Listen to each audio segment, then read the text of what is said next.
Paul, do you think you deserve something from that game? I think so. It's obviously tough. We know we're going to have the moments because of the way they play.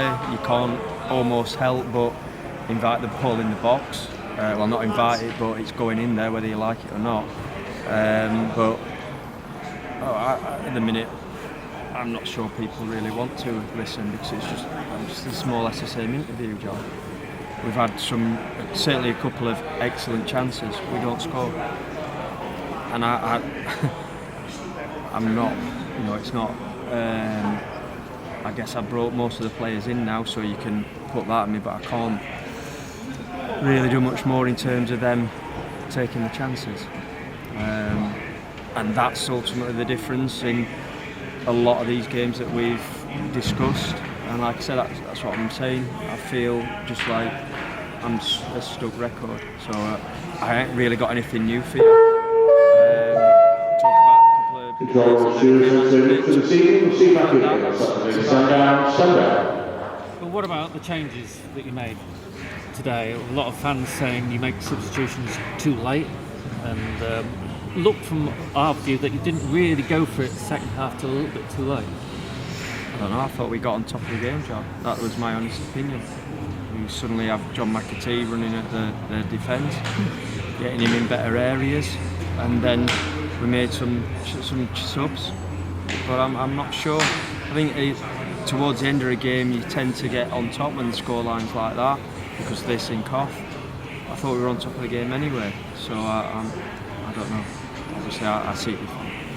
You've got to go for it, haven't you? When you 1 down, I take it you were unlucky to be 1 down, I think, at the time, but you do have to go for it to get back into the game. But what minute do we have to go for it? That's the question that I would ask. Not trying to be funny or anything, but genuinely, the lads were talking at half time. We have a conversation around being positive, being more front foot. It can't be from 46 minutes and then we go 2 down and the game's dead. You have to have an element of balance to it, and I think when did we have his chances? What minutes were there? Would you say? I think there was still quite a bit of time left, certainly on a couple of them. So I'm not sure that's. I think it's just an easy thing to say because it's becoming a story and something that's lodged in people's minds. So I don't truthfully, buy into that. Justin Abraham seemed to have a great chance. All you need to do is connect it. Was the angle wrong from ours, or was it something you should have done? No, that was one of them that certainly springs to mind. Sean's header with the next, and when he heads it, if it doesn't go in, we don't get the seconds on it. Like I say, just straight after half time, we have a chance. I thought we started the game very well. They then came into it by playing forwards and having people running, and it's hard because we say about not giving the throw-ins away, but clearances, and I think we tried his best not to. Sometimes you just have to defend the ball, and then, like I said, the amount of throws that come in the box, set plays, for the majority, I think we defended them very well. But they get the 1 goal, and I guess it was almost raw who it would be after his move here. But I did see a difference between the sides, 2 different styles, admittedly, but I didn't see a change. Was Sean Pearson a little bit fortunate to stay on the pitch? Do you think that was a foul when I think it was Palmer went down? I think he'd fouled one of our players first, that's what I would say.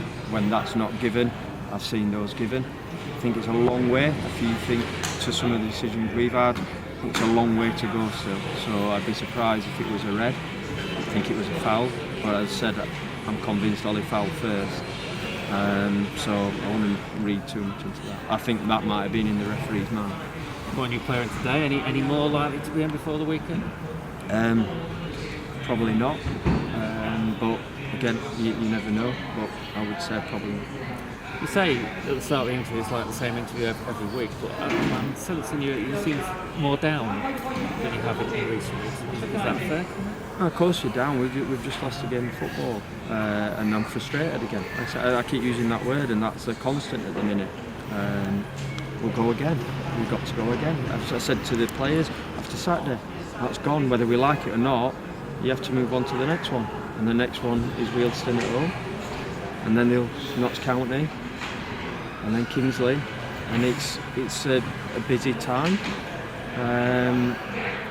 But you want games because you want to get back to that winning feeling. So I think it's a bit obvious, John, if I'm honest. At this point, I'm not going to be exactly sort of bouncing around with a massive smile on my face. I know, it just seems tonight that from the start you just seemed a little bit more down than you have been recently. I don't understand that. No, not really. Just like I said, I try to be honest and genuine with you, but there are people that always agree. But I'm literally walking towards you and thinking, what am I going to say? And people, not believe it or not agree with it. And again, that's opinions. Football's opinions. That's what it's all about. But I'm genuinely struggling to give you anything new or different, and therefore it just feels almost like a waste of your time, a waste of my time. Players seem to lack a little bit of belief at times, especially going forward into the box. Do you think that is lacking? I take your point. I would say there were situations certainly when John's running with the ball, I think he's got the belief there. I think it's just more when we get in that, like the wide area at times, the quality of the ball, which again we've discussed before, isn't great at times. And then I also think there are certain times where we're on his heels rather than when you're in the opposition's box, whether you're a defender that's finding yourself up there, whether you are a striker, you have to be an optimist and think the ball's going to fall to me, it's going to drop, I'm on my toes, I'm on my front foot. And at the other end you have to be a pessimist and think the worst thing in the world's going to happen, so I need to be ready to react. If it's on my centre half side, I'm still thinking he's going to miss it, so I'm going to get around on the cover. Likewise the other, I just feel feels like we're on his heels rather than anticipating. And again, when you're on good runs, those things, I think at least one of those chances goes in, but we're not on a good run, and ultimately that's the flip side of it, where things don't seem to drop for you. You only get through it by working hard is the obvious one, and you have to find belief. But that is harder to find, obviously, again, when you're not on a run that you would like. So you still got belief in this group of players? Yes, but I think most importantly, they've got to have it. I keep telling them that they're a good team, but I've said there, we can't just continue to be unlucky or fall on that wrong side of the result.